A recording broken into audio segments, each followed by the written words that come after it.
si tu es 3 fois saint, ne reste pas ici. Quitte la terre, va au ciel. Car la terre n'appartient pas aux parfaits, mais plutôt aux imparfaits. C'est pour cela la Bible va nous le dire, que Jésus-Christ est venu pour les pécheurs et pour le salut de notre âme. La Bible pouvait nous le dire, ce n'est pas vous qui m'avez choisi, mais c'est moi qui vous ai choisi afin de vous donner de l'espérance et de l'avenir. Car Dieu n'appelle pas les qualifiés, il qualifie ceux qu'il appelle. Dieu ne choisit pas les appelés, mais il appelle ceux qu'il a choisis. Comme Abraham qui était dans l'idolâtrie, qui a fini le père de la foi. Bien-aimé, Dieu est capable de prendre tes faiblesses pour en faire de ça une force principale. Comme Abraham qui était dans l'idolâtrie, qui est devenu le père de la foi. Comme Rahab qui était une prostituée, qui est devenue Rahab la servante de Dieu.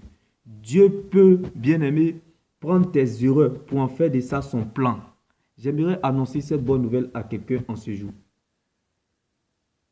Ce message s'adresse à ceux dont la notion de foi a baissé, ceux qui ne prennent plus goût à la vie chrétienne. Répétez après moi. La Bible pouvait nous le dire.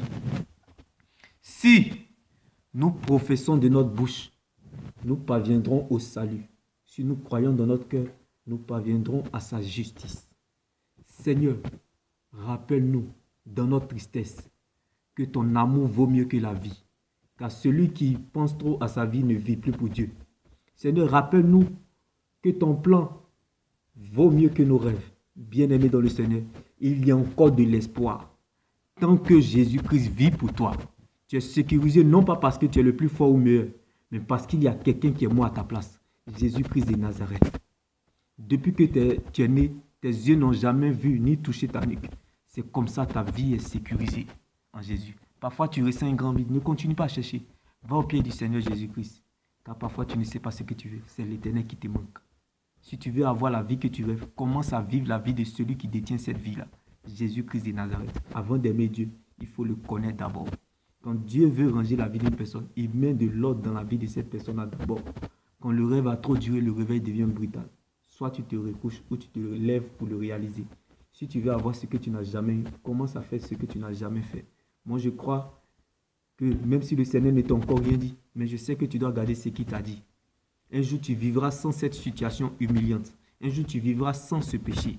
Pas bien aimé, on peut avoir le même corps, mais l'intérieur qui a changé. C'est Jésus-Christ qui a fait c'est Jésus-Christ qui a fait le son, la nouvelle naissance. Il n'y a pas de reconnaissance sans connaissance. Alléluia, bien-aimé. Alors, oublie le passé amer. Apprécie ton présent avec Jésus afin que ton futur soit meilleur avec Christ.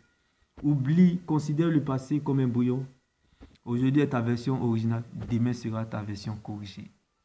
Tout ce qui se fera a été fait autrefois. Rien n'est caché sous le soleil. Le passé est une opportunité du futur.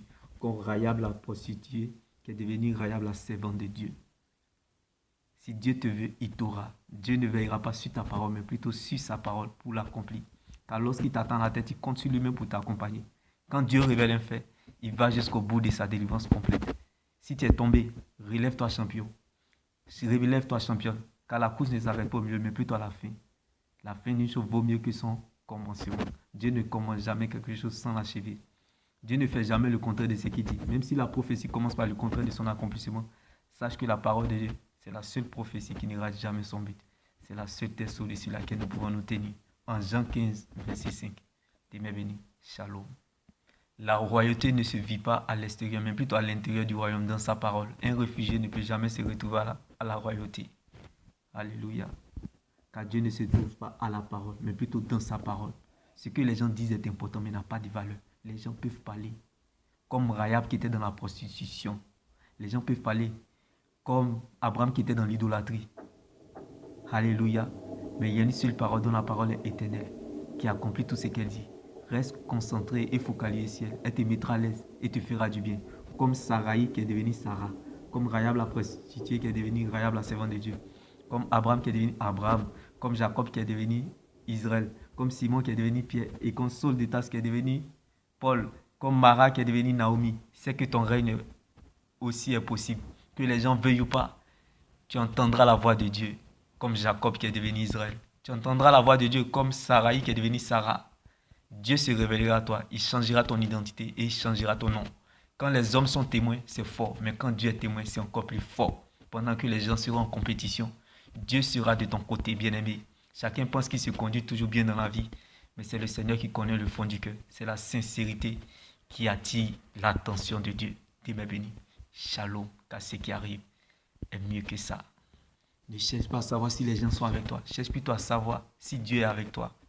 Car vaut mieux garder sa paix intérieure que de chercher sa raison. Vaut mieux être blessé que de mourir. Il est moins grave de perdre que de se perdre. Tu peux tout perdre sans avoir rien perdu parce que tu demeures dans le véritable Jésus-Christ de Nazareth.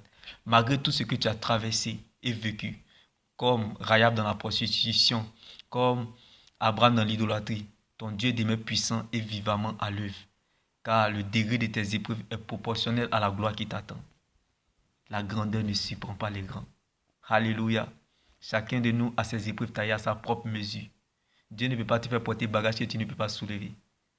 Chacun de nous a une raison qui lui fait pleurer dans la vie.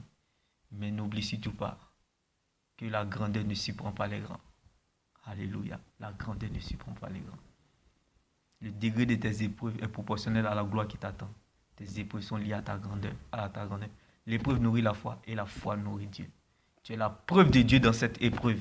Comme Abraham qui était dans l'idolâtrie qui est devenu le père de la foi.